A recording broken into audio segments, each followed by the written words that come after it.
इतिहास में पहली बार जिसको मौत और हार का डर ना हो, जीत उसकी मुकद्दर में तय होती है। यह कहानी है एक ऐसे वीर पराक्रमी योद्धा की जिसने ना सिर्फ पूर्वोत्तर की रक्षा की बल्कि मुगलों के गुरूर को भी कुचल डाला। The legend of Lachit Borphukan. Bharat का वो हिस्सा जहां सूरज सबसे पहले दस्तक देता है। पूर्वोत्तर। 17वीं सदी, जब पूर्वोत्तर की राजधानी हुआ करता था रोंगपुर शिवसागर। मुगल सल्तनत की पैरवी करते हुए मीर जुमला ने राजा जयध्वज सिन्हा को परास्त किया, जिसके पश्चात उनकी अकाल मृत्यु हो गई। समय के गति चक्र के साथ अहोम राज्य के राज सिंहासन पर स्वर्गदेव यानी राजा चक्रध्वज सिन्हा विराजमान हुए, जिन्होंने अपने राज्य के प्रधानमंत्री आटुन बोड़ा गुहाई, जो कि बेहद चतुर, हर काम में निपुण और एक कूटनीतिज्ञ थे, के साथ मिलकर नए दुर्गों का निर्माण किया। अपनी सेना को संगठित कर उसे और मजबूत बनाने के लिए उन्होंने एक वीर योद्धा लासित बोरफुकन को अपनी सेना का प्रधान सेनापति नियुक्त किया।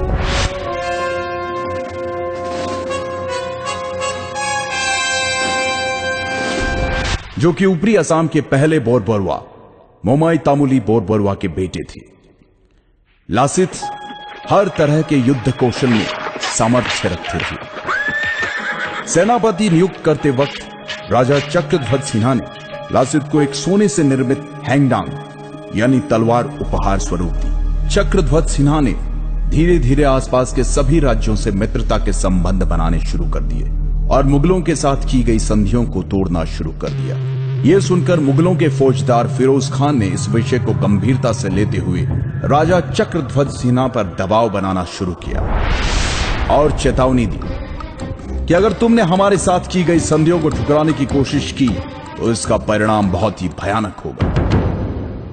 उधर इन बातों की परवाह किए बगैर प्रधानमंत्री आटुन बोड़ा गुहाई और प्रधान सेनापति लासित बोरफुकन ने मिलकर पहले छोटी छोटी जगहों पर और फिर अगस्त 1667 को गुवाहाटी पर भी फतह हासिल कर ली, जिसके तहत मुगलों को पीछे हटने पर मजबूर होना पड़ा।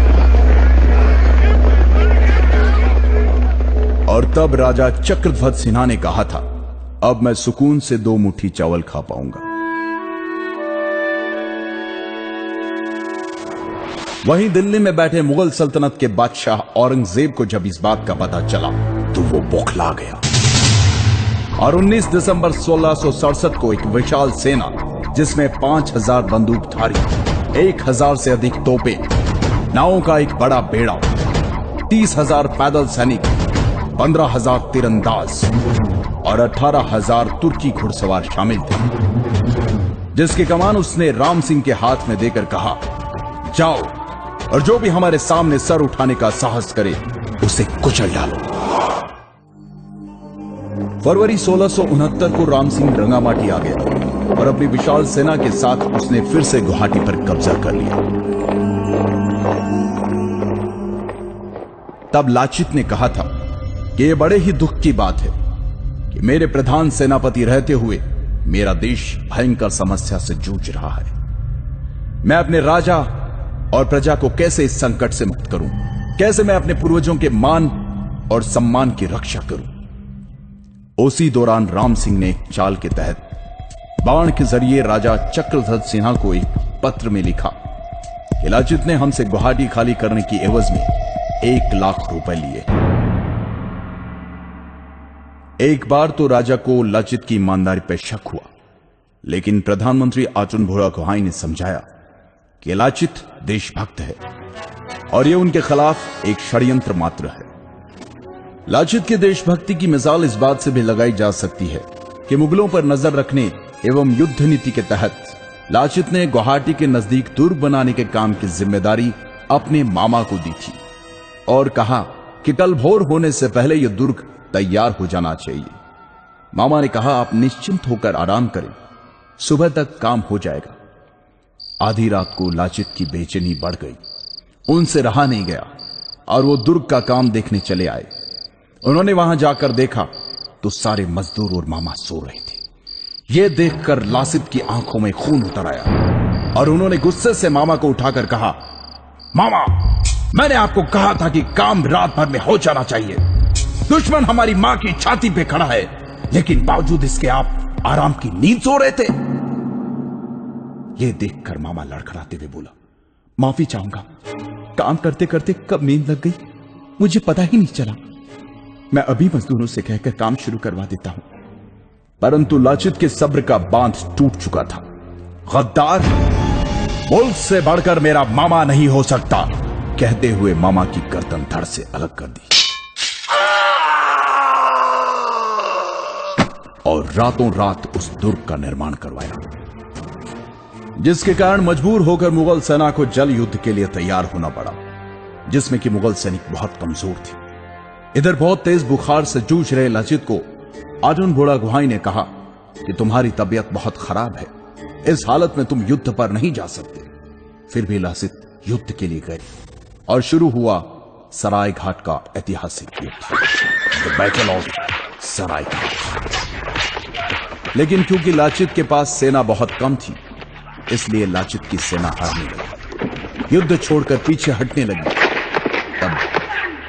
तब लाचित ने अपनी सेना से कहा, हे आसाम के वीर सैनिकों, अगर तुम में से कोई रण छोड़कर जाना चाहता है तो बेशक जाए, लेकिन मेरे राजा ने मुझे दायित्व दिया है, इसलिए जब तक मुझ में प्राण बाकी है मैं लड़ूंगा। अगर मुगल मुझे बंदी बनाकर ले जाना चाहते हैं तो ले जाने दो। तुम जाकर राजा से कह देना कि मैं उनकी आज्ञा का पालन करते हुए आखिरी दम तक लड़ा। यह सुनकर लाचित की अगुवाई वाली सेना में तीव्र ऊर्जा का संचार हुआ और परिणाम मुगलों को मुंह की खानी पड़ी। मुगल सेना पूरी तरह से हार गई। यह देखकर मुगलों के नेतृत्व करने वाले राम सिंह ने नतमस्तक होते हुए कहा, मैंने अपने जीवन काल में अनेकों युद्ध देखे और लड़े, पर ऐसा पराक्रमी वीर योद्धा जो जान से ज्यादा अपनी मातृभूमि से प्यार करे, जो युद्ध के हर क्षेत्र में पारंगत हो, आज पहली बार देख रहा हूं। राजा की जय, सलाहकारों की जय, सेनापति की जय, देश की जय। हे लाचित, तुम्हें कोटि कोटि नमन। पूर्वोत्तर के इस वीर योद्धा को भारतीय इतिहास कभी नहीं भुला सकता। सराय घाट युद्ध विजय प्राप्त करने के 1 साल बाद लंबी बीमारी के चलते इस महान योद्धा का स्वर्गवास हो गया। 1672 में स्वर्गदेव राजा उदय आदित्य सिंघा ने जोरहाट से 16 किलोमीटर दूर हुलुंगपाड़ा में लाचित मैदान का निर्माण करवाया।